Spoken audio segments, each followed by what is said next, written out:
Iran launched attacks on the UAE port of Fujairah and ships off of the UAE coastline on Monday after the U.S. Navy announced an operation to facilitate the transit of stranded ships from the Mideast Gulf.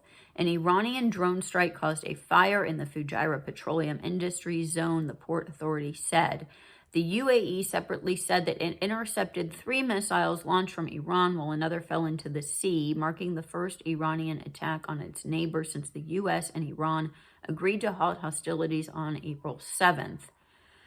President Trump's administration said on Sunday that it would facilitate the departure of ships stranded in the Mideast Gulf since February. Trump said in a social media post that appeared to suggest that Tehran agreed to facilitate the passage of neutral vessels, but threatened to respond if Iran interfered with their transit. But Iran warned that any vessels violating its naval protocols would be stopped by force, according to Iran's Islamic Revolutionary Guard Corps. The Pentagon did not describe the operation, dubbed Project Freedom, as a forced reopening of the Strait of Hormuz. But it appears that the U.S. naval forces in the region are, in fact, attempting to challenge Iran's control of the strait. So, CENTCOM has now stated that U.S. military support to Project Freedom will include guided missile destroyers, over 100 land and sea-based aircraft, multi-domain unmanned platforms, and 15,000 service members.